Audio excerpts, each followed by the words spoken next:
How art thou, YouTube? It is myself, Jonathan, also known as the PC Genie. Today we're going to be talking about, well, literally this.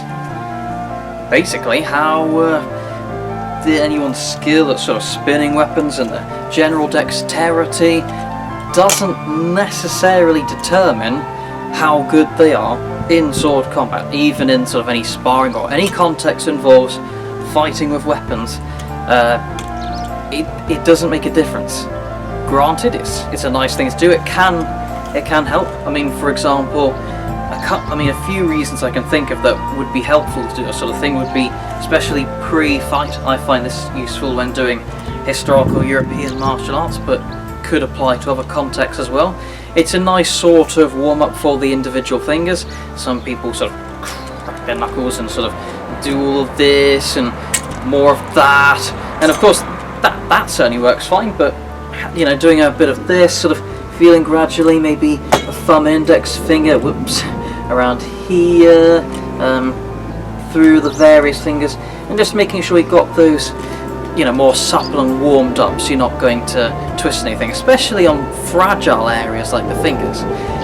And apart from that, if you are not our distance away, but maybe even further away, and you're there, oh come on, don't mess with me type of thing, you could perhaps intimidate someone, especially if you've already been fighting and maybe you've caught them, and if you're going sort of in and out especially, and maybe a quicker, lighter style might be going in and out, doing a few cuts, and maybe not do something mighty and dramatic, since real life of course doesn't match the movies. It's not just one done, right, next. It could well be that there's a lot of people who don't want to be hit, and you know, sort of playing it safe and maybe cutting at the hands and that sort of stuff. So maybe you can realistically disengage.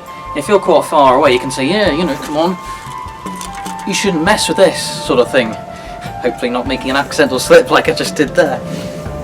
Now, obviously that can be useful, it can help, but the fact of the matter is, quite bluntly, no matter how good you are doing that, no matter how much or how little, it doesn't help in close combat.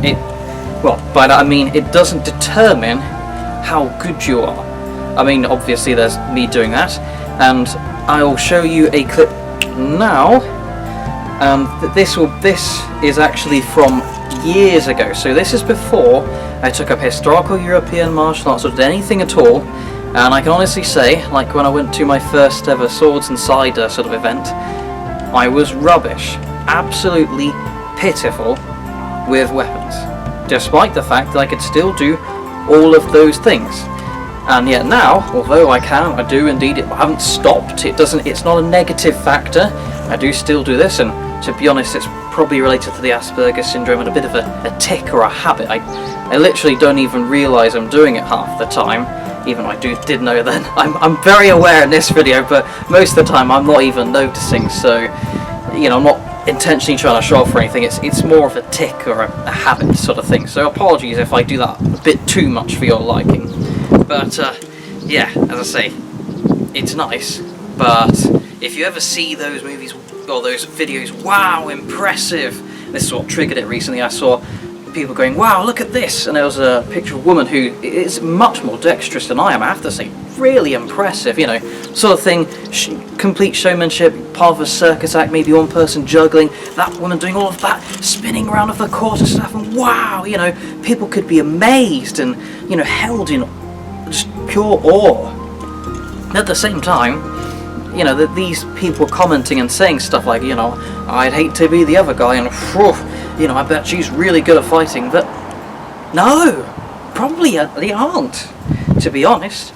I mean, especially if you're dedicating that much time into, you know, perfecting the craft and being really good at it, that's probably actually you're doing that instead of getting better at actual sword fighting or quarterstaff fighting, you know, with all the various moves that you can use, like maybe from Paulus Hector Mayer's treatises or anything. So again, think carefully about, does this person really know how to fight? Do I know how to fight? Probably not. I mean, I'm not that great. You know, I've only been doing HEMA for a few years now, I'm nowhere near any kind of master. You should see some of the other guys, you know, blindingly fast. So again, consider this. It helps. So, you know, it can, and actually it helps to be a bit more sort of dexterous. It can assist in fighting. So for example, sometimes when I'm doing two-handed, I actually use that sort of wrist motion and twist to do a sort of a double cut. So I might do a feint, a pretend attack around up here. It's just a basic extension, like casting out a fishing rod. Really easy, simple cut that you learn very early on. But if that's not successful, or even I just pretend to do that, I can then flip around and then do an undercut. And this is going into two horn guard, I think it's called. You can go like that, be like that, or like that. And you're basically going 1-2. And in fact, I did that in a foam sparring video. I think I actually managed to catch the guy doing that. It doesn't always work, but again, so it helps. Don't get me wrong, it's not completely useless having that sort of extra dexterity and maneuverability, just like how being double jointed might help you, you know, be able to maneuver further in certain directions that other people can't, and that can help in a fight.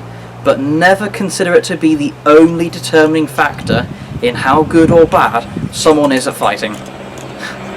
And thanks for listening to me jabbering on this long about probably a 5-second point, but see you later guides, and hope to see you in the next video. Cheers!